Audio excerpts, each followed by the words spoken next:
आदिवासी एकता जिंदाबाद। जो सरकार निकम्मी है वो सरकार बदलनी है, जो सरकार निकम्मी है वो सरकार बदलनी है। चाहे भाजपा हो चाहे कांग्रेस हो, दोनों आदिवासी और अनुसूचित जाति के ऊपर कुटाराघात करत है। 32% से 1% कम आरक्षण आदिवासी मन भर नहीं होना चाहिए। ठीक वैसने 16% से 1% कम अनुसूचित जाति पर आरक्षण कम नहीं होना चाहिए। तो ये 32 और जो 16% हमार संवैधानिक व्यवस्था में आरक्षण निर्धारित करे गए हैं, उमन के संग कोनो खिलवाड़ हमार समाज बर्दाश्त नहीं करे। संगे संग जो सर्वोच्च न्यायालय के जजमेंट आए हैं, आर्थिक रूप से जो कमजोर मनखे हैं उमन बर जो 10% आरक्षण के प्रावधान वैधानिक बताए के जो आदेश आए हैं, ओमा घलो में संशोधन चाहत हूँ।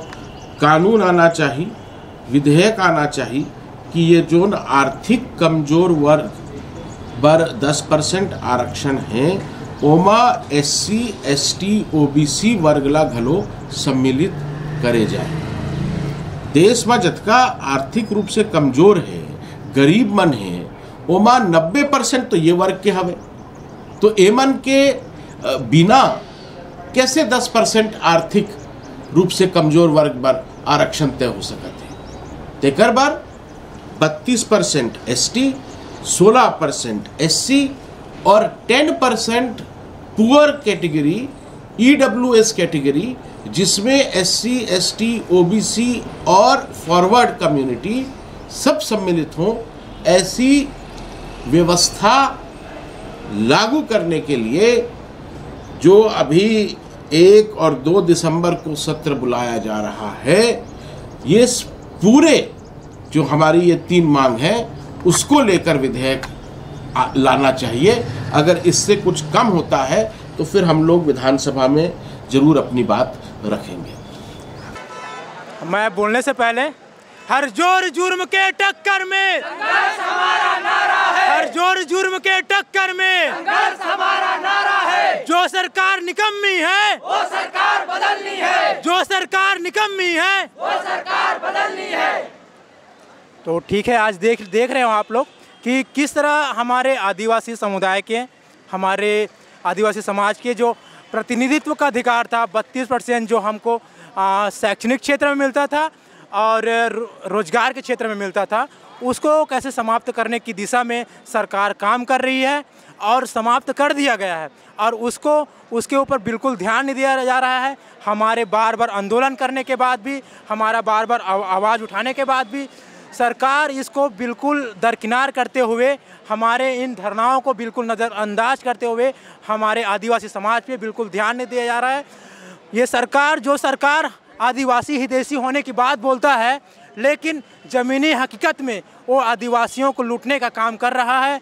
और चाहे वो बस्तर हो चाहे सरगुजा हो, हर क्षेत्र में उन्होंने आदिवासी समाज के हक और अधिकार को छीना है। चाहे वो बस्तर का क्षेत्र हो या सरगुजा का क्षेत्र हो, जहाँ स्थानीय भर्ती होता था, वहाँ का 100% आरक्षण जो होता था उनको समाप्त कर दिया। प्लस उसके बाद जो छत्तीसगढ़ में जो आदिवासियों को जो 32% आरक्षण जो 2012 में मिला हुआ था, 2011 की जनगणना के हिसाब से, उसको भी आज ख़त्म कर दिया गया है। और ख़त्म होने के बाद भी उसको हम जब बता रहे हैं कि हमारा ये जो अधिकार है संवैधानिक है, संवैधानिक होने के बाद भी वो हमारे अधिकार के लिए उचित कार्रवाई नहीं कर पा रहे हैं और इस दिशा में बिल्कुल सोच नहीं रहे हैं। तो हमको इससे पूरा छत्तीसगढ़ शासन का नियत का पता चलता है कि वो आदिवासियों का हितैषी तो हो ही नहीं सकता। हमको अपने गोल गोल बातों में घुमा रहा है कि आज करेंगे, कल करेंगे, और इसी तरह से हम आदिवासी समाज को गुमराह करने का काम ये छत्तीसगढ़ सरकार ने किया है। अब हम इस सरकार की बातों में नहीं आने वाले और हम अपना अधिकार अपने तरीक़ा से, जल, जंगल, ज़मीन और ये सब का अधिकार हम अपने तरीक़ा से लेंगे और इस तरह आज हम पूरा आदिवासी समाज आज रायपुर में इकट्ठा हुए हैं और गवर्नमेंट को बता दें कि ये गवर्नमेंट ये ना समझे कि आदिवासी अभी शांत है या कमज़ोर है। ये उनकी भूल होगी। जब आदिवासी गरजेगा तो छत्तीसगढ़ का हर जिला हर संभाग डोलेगा और आदिवासी जो सरकार है उनको भी झुकना पड़ेगा, उनको यहाँ से साफ करेंगे। देखिए, सुप्रीम कोर्ट तो बोला है कि दिसंबर में जो भी फैसला होने वाला है दिसंबर में फैसला होने वाला है, लेकिन हमारी जो भी है नीट का भी परीक्षा हो गया, एडमिशन हो गया, आयुर्वेद कॉलेज की परीक्षा हो गई, अभी प्री एग्ज़ाम हो गया। उसमें क्या है, हमारे 150 से 200 जो छात्र हैं इसे एडमिशन लेने से वंचित हो जाते। मेन चीज़ तो है आरक्षण ख़त्म करने। हमारी सरकार बोल रही कि दिसंबर में हम जो है आपका फैसला करेंगे, लेकिन जो जितने भी छात्र हैं वो वंचित रह जाएंगे, तो दिसंबर में फैसला लेने का क्या मतलब। हमारी जो ये राज्य है आदिवासी बहुल क्षेत्र है, जो हमको जनसंख्या के आधार पे हमको 32% आरक्षण दिया गया है। जब वो हमारा आरक्षण ही नहीं बचा सकते, संरक्षण ही नहीं बचा सकते, तो मतलब ये आदिवासी बहुल क्षेत्र कहने का या कहलाने का मतलब ही क्या है। सिर्फ यही हम करना चाह रहे हैं कि हमारा आरक्षण जो 32% है वो यथावत रखा जाए। और ये एक छोटा रूप आपको देखने को मिल रहा है अभी इससे राज्य स्तरीय जो है ये बड़े रूप में भी होगा। और जो भी आदिवासी संरक्षण आरक्षण की बात करेगा, वही चाहे वो आदिवासी विधायक क्यों न, वही सत्ता में आएंगे और वही राज करेंगे। सीधे कहने का मतलब हमारे अभी जो सरकार चल रही है, देख रहे हैं हमारे आदिवासी जो विधायक लोग हैं उन लोग बिल्कुल नॉन रिस्पॉन्सिबल हैं। जैसे हमारे कवासी लखमा जी बोलते हैं नो कमेंट्स। अगर हमारी आदिवासी सरकार अगर इसी प्रकार से अगर निर्णय करते रहेगी तो उनकी जो प्रतिष्ठा मान है वो ज़्यादा दिनों के लिए नहीं रहेगी। और देखिए, हम लोग का जो आरक्षण ख़त्म होने की वजह से बहुत बड़ी हम लोग को घाटा हो रही है। हमारा अभी सीजी व्यापम हो गया, पीएससी हो गया, उसमें जो 12% है, और अभी इवन जो मेडिकल की सीट थी वो भी 20% के हिसाब से हो रहा है, तो उसमें हमारे 100-150 सीट बहुत ज़्यादा घट रही है। ये हमारा अधिकार के खिलाफ है पूरा, और हम इसका विरोध करते हैं। आज आप लोग का एक दिवसीय है, क्या बोल रहे हैं? आज आप लोग का एक दिवसीय धरना है। हाँ, आज ये हमारा सिर्फ एक दिवसीय धरना था, और अगर इससे सरकार कुछ नहीं अपना रिस्पांस लेती है या कुछ काम नहीं करती है तो आगे हम लोग इसके और उग्र तो नहीं, हम शांतिपूर्ण तरीके से अपनी बातों को रखेंगे। और यहाँ केवल आदिवासियों को एक ही चीज़ के लिए कर दिया जाता है कि वो सिर्फ आके नृत्य करें। जैसे अभी कुछ दिन पहले देखा होगा आप लोगों ने कि आदिवासी अंतर्राष्ट्रीय नृत्य वगैरह कराया गया था, तो आदिवासी सिर्फ यहाँ पे नृत्य कराने के लिए आता है, समझिए एक तरीके से, बाकी उसके हक की बात नहीं होती है। तो हम लोग आज एक दिवसीय रखे हैं, और अगर ऐसा कुछ हो अभी तक अगर सरकार नहीं वो सुनती है तो फिर हम और आगे समय तक के लिए लंबा करेंगे। मुझे 100% लगता है कि आरक्षण की ज़रूरत है। आप छत्तीसगढ़ का ही देख लीजिए, हमारे 85 से ज़्यादा विकास खंडों में आदिवासी भाई बहन रहते हैं। 60% जो क्षेत्र हैं उसमें आदिवासी रहते हैं। आप बस्तर चले जाइए, आप सरगुजा चले जाइए, जहाँ पे भी जाएंगे आप देखेंगे हमारे आदिवासियों के लिए ना स्कूल है ना कॉलेजेस हैं। 20-20 किलोमीटर साइकिल चला के पढ़ने जाते हैं। लेकिन सरकार पता नहीं क्या चाहती है, भगवान ही जाने। हम तो यही कहेंगे कि 32% जो आरक्षण है वो जल्द से जल्द दिलाएं, अन्यथा बहुत बड़ी आंदोलन होने वाली है पूरी छत्तीसगढ़ में। उठाना चाहूँगी कि ऐसा ना करें। बहुत सारे ऐसे स्टूडेंट हैं, मेरे जैसे बहुत सारे स्टूडेंट हैं जो चाहते हैं कि सीट बढ़े, और हम चाहते हैं कि हम आगे बढ़ें। ये सीट कम होने की वजह से हम अपनी आगे की ज़िंदगी के बारे में सोच नहीं पा रहे हैं, आगे बढ़ नहीं पा रहे हैं। बहुत मेरे जैसे स्टूडेंट हैं जिनको इस वजह से बहुत ज़्यादा डिप्रेशन हो गया है कि अब हमारा क्या होगा, आगे जाके हम लड़ पाएंगे नहीं लड़ पाएंगे। तो मैं उनके लिए आवाज़ उठाना चाहती हूँ कि प्लीज़ सुनिए, प्लीज़ हमारी पुकार सुनिए और ये सीट बढ़ाएं, आरक्षण को 32% करिए प्लीज़। कमल कांग्रेस आई और दोनों सगा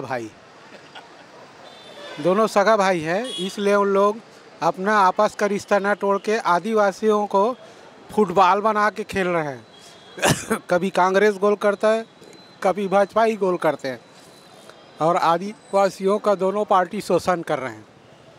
15 साल भाजपा ने किया, और इन लोगों को ले दे के मौका मिला है तो इन लोग भी संभाल नहीं पा रहे हैं। इस सत्ता में, इस शासन में 29 विधायक हैं ट्राइबल, उसके बाद भी आदिवासियों के हक अधिकार जो संविधान में उल्लेख है, नया कुछ नहीं कर रहे हैं, जो संविधान में उल्लेख है वो नहीं मिल रहा है, न उसका संरक्षण कर पा रहे हैं और न सही व्यवस्था लागू कर पा रहे हैं। तो आदिवासी समाज शिक्षित तो हुआ है, बाबा साहब अम्बेडकर ने पढ़ने का अधिकार दिया तो, और समझने भी लगे हैं। तो ये गूंगे बहरे आदिवासी विधायक हैं, उनको आगे अब कोई मौका नहीं मिलेगा। और इसी संदर्भ में अभी भान प्रतापपुर उपचुनाव हो रहा है, तो वहाँ पर सर्व आदिवासी समाज अपना कैंडिडेट उतार रहा है और 29 विधायक जो भी हैं आदिवासी, उनको कोई गांव या पंचायत में घुसने नहीं देंगे, पूरा बहिष्कार होगा इनका। मैं BS रावटे, कार्यकारी प्रदेश अध्यक्ष, सर्व आदिवासी समाज, रायपुर।